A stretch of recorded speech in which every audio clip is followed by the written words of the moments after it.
Hey everybody, Ben here for the Bonehead podcast, and we've got breaking news. We were right with our guesses. We are looking at now the second star player release for the Amazon spike grouping stuff. So we've had this community article just drop on the Games Workshop website. It's a new star player. It's a brand new star player, Estelle Veneaux. Let's have a look at the article. Okay, so the article's dropped. Blood Bowl's latest superstar loves frogs, hexes, and being weird on the pitch. We just briefly had a look at the model. Let's have a look and see what we can divine, what we can scry about this new star player, Estelle Veneaux.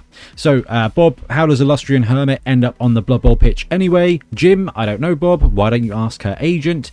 Bob, I would, Jim, but the last one croaked. There you go, you got to get the classic Blood Bowl stuff in there. What's that, Hopper? Reveal a new star player coming to Blood Bowl? Well, the Council of Tree Frogs has spoken, and we are but humble servants. Welcome the weird, wonderful, and witchy Estelle Veneaux. So here we go, we got the first look at the model. Okay, let's use descriptive words. This is a Disney villain. There's probably one way of describing it. Okay, so this character seems to be focused on like a hermit, being from the swamps of Lustria, and is covered in weird frogs, including this weird head thing that looks like it's from Dune. So she's got Cruella de Vil style hair, she's got scraggly tattered clothing, she's got the Amazon armor, she's got the Amazon overall kind of look, and a billion frogs, like 1, 2, 3, 4, 5, 6, 7 frogs. She's just covered in frogs, and there's a cool little frog on the base. Now the cool thing about something like that is you get a load of opportunity to do kind of mottled skin and lizard markings and things, and they've done that in the article. Like you can see on this model, which has been really nicely painted, they've experimented copying like colourful frog designs, which in itself is actually quite cool, because that means when you come to paint this model, you've got a bit of a canvas to kind of try a few things out, do some stripes, do some spots. Yeah, it's an interesting one. So more detail about this character. Hailing from deep within the jungles of Lustria, Estelle is an eccentric individual who's decided, for reasons unknown only to her and her amphibian associates, that the best way to protect her home is to rise to the Blood Bowl stardom. It would be just another amusing footnote in the history of the gridiron if she wasn't so outstandingly effective on the pitch. And here we go, we've got some more close-up detail of the model, more frogs, more cool paint schemes. The model itself is in a pretty standard Blood Bowl pose, just kind of walking forward. It's not particularly dynamic. She looks like she's... Well, honestly, she looks like she's strutting up to see the manager at an establishment. She's just... that may be because I've got 17 years of retail PTSD, but she's got that look of someone who wants to complain about something. Maybe it's about the amount of frogs that's on her. I don't know. Anyway, interesting design aesthetic. Let's move on. Her skills include Disturbing Presence and Guard, which combined with an Amazonian level of agility, we're going to talk about that in a second, guys, make her a great supporting player. And that's before adding her stranger powers into the mix. Using esoteric lore from deep within the swamps, Estelle can place a baleful hex on an opposing player at a crucial moment, potentially removing them from the game for a turn. So before we look at the special power, Disturbing Presence makes sense. She is a crazy frog lady from the swamp. So yes, being covered with weird goopy frogs is disturbing. Yes. And she kind of has that... She has that hair of a person who smells as well, so that's always good. That, I guess, displays the Disturbing Presence aspect. Guard. This is going to be pretty big, I think. So what it says there, which combined with an Amazonian level of agility, I'm taking that to mean that she's not Ag 2+. Obviously, we haven't actually seen the Amazon stat line here, so it is entirely possible that she is going to be Ag 2+. I don't think that's going to be the case. I think when they say Amazonian agility, they mean the fact that she's got dodge. So we've got dodge, guard, Disturbing Presence here. Now, Disturbing Presence is the area of effect. It's not foul appearance. So if you're punching her and she looks like she's likely to be strength 3, it is probably going to be a 1 or 2 die block with dodge as her defense. Disturbing Presence is going to affect your ability to handle the ball if you are within several squares of her. So that's kind of fine. That's not it's not brilliant. Having a guard player at a cheap cost, if this star player comes in 150k or less, then actually being able to get a guard player on your roster immediately is going to be really, really useful. If she's over 200k, I don't think we're going to see this one on the pitch. Right. However, there is a special power here. Baleful Hex. Once per game, at the beginning of Estelle's activation, choose an opposition player within 5 squares and roll a d6. On a 2+, the chosen player loses their tackle zone and cannot be activated until the end of the opposition's team turn. Okay, so let's play that through. So in Crazy Frog Lady, Estelle, if you guys have ever seen Friends, I'm just picturing Estelle from Friends, which is interesting. So she picks a dude within 5 squares, and on a 2+, they lose their tackle zones and cannot be activated. So they basically, yeah, this is the College of Life wizard, really, isn't it? It's boom. They get boneheaded for an entire turn. Now, this can be massive. This can switch off a big guy. This can switch off the ball carrier. It kind of time walks one person. It's once per game. It is on a 2+, so it's not automatic. But once per game, they will be able to just switch off your star player. If you've got somebody marking their ball carrier, if you're running Estelle and someone's marking your ball carrier, or you need to make a dodgy dodge through, actually you can just bamf that player into just not being a factor for one turn. And actually an area of effect of 5 squares is huge. We looked at this when we looked at Ivar.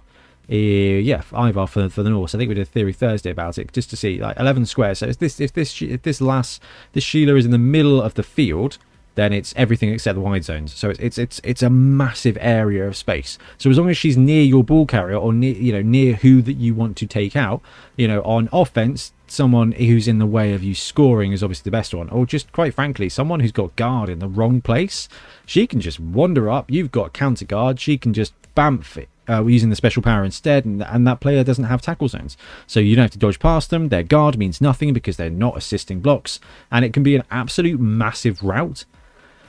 But that is kind of best case scenario mentality, I guess. I mean, on a 2+, it does stuff. On a 1, it simply does nothing and her activation ends. Is that right? No, she just gets to do stuff. Okay, fine, so that's not too bad. So even if this doesn't work, then you've got what I'm assuming is going to be an edge 3+, dodge, movement 6 player, probably strength 3, going to be able to, at least they can go in there and get guard. The problem with her having guard is, and the fact is that she does look to be a strength 3 star. If you put a strength 3 guard player next to a target that doesn't have any combat skills, you probably don't need to, you just punch the guard player instead. So it is likely, I think, that she's going to get melted a little bit, which is why I hope she's not too expensive for the pitch. Is an interesting one. Okay, but that can be good. So that's when you're on offense. On defense, this can be really useful. Your opponent's setting up for a 2-turn touchdown, a 1-turn touchdown, 3 teammate touchdown. You just get to switch that right off. Like, their ball carrier needs to move. Bam, 2+, they don't get to activate. It loses them an entire turn. And if you hit their ball carrier, they cannot hand off. They cannot do anything. There is no way. It will just absolutely ice that drive for 1 turn, which is going to be really useful. Now, I think the way we're going to have to think about this star player, that's a spell, right? That's an actual wizard spell. And that's probably worth 100k of inducements. So when we think about purchasing this star player, you have to kind of, I think we're going to have to look at the subsidy of that. So if she comes in at 210, you're paying 100 for that spell and 110k for a guard piece. That makes it more reasonable, because that ability, for all intents and purposes, is a pretty decent wizard ability. Like, we've all seen it on the Blood Bowl pitch. If you haven't, then go watch the not Dorset Dungeon Bowl, the Bonehead Dungeon Bowl Championship, because you will see that spell in action, and it can be an absolute game turner, right? It can absolutely be monstrously effective. It gives you a ton of flexibility. Excuse me. So yeah, I think it does. I think that does warrant a 100k discount. However, it doesn't mean that the player is cheaper to get. Like, if you could take that spell for 100k, brilliant. You know what? Do I want a keg? Do I want this? Do I want an apothecary? Do I want the wizard that switches somebody off for a turn? Well, the wizard that switches somebody off for a turn. But that's at 100k. I think with that ability, with the rest of it, she's going to be about 190, 210, and it's going to be a good purchase. But once that spell is done, you're going to be left with a really overpriced Amazon, and there are ways to work around it, and that's fine. So I've got some thoughts on release schedules. If you've already seen our video or listened to the podcast today, then you'll be caught up. I'll come to that in a second. Do I like the model? No, it's fine. Like, I describe it as a Disney villainess. Okay, this is a Disney villain. That's kind of cool. There's a lot of character in there. Like, they've managed to capture kind of the vibe of a disheveled swamp person.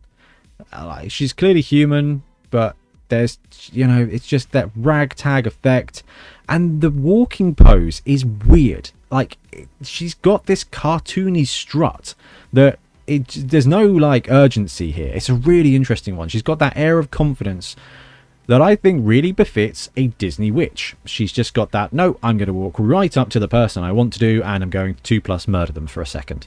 And actually, I can see her doing that, but she doesn't look particularly tough. And I think when we see the stats, it's going to be armor 8+, she's going to be strength 3, and she's going to have this many combat skills. So she's going to get absolutely slaughtered. But as long as you get your kind of 100k of spell off, then I think you're probably all right. And yeah, I mean, I can see this being an effective star player. We are not talking game breaking, and we're not talking hack phlegm. We're not talking top 5 stars. This is, you know, Ben and I describe it on the podcast as tech for Boa, and I think that that applies to this player as well. It's an interesting one. So we're seeing kind of technology players, like players that are there to do things as opposed to just play and win Blood Bowl, and I don't think that's a bad thing at all. So I mentioned the Amazon release, and on the video this morning, if you've watched it, you'll know that I said this. I said 25th we'll get Star 2 reveal, and I said if we see that star player reveal, we very well could see the pre-order announcement this coming Sunday. Now, there was a great comment in the video saying well, actually the Warcry stuff's on a 2-week pre-order, so we may not, which is fair cop actually, but I still think that means we've seen 1 star, we've seen the 2nd star now, we got that right, this is going to be soon, and if that is the case, then we can kind of really get into grips with how Games Workshop do this schedule of release after a team's revealed. But anyway, for now, we got a brand new star player. We were looking for a brand new star player, we wanted it to be an interesting star player, and it's an interesting star player. It's an ugly star player. I don't know how powerful the star player is going to be, but it is quite cool that we've got something else. It wasn't what I was expecting at all. I was expecting a dynamic blitzer, a dynamic thrower, or a big old Croxigore boy. Instead, we got an interesting witch with an ability to College of Life you once per game. And that is definitely going to be another way to play. Anyway, let me know your thoughts in the comments, and we'll be back soon with more Blood Bowl content. Happy blocking. Thanks very much for watching. We really appreciate your support. If you want to help support the channel even further, please like and subscribe, or come join us on our Patreon.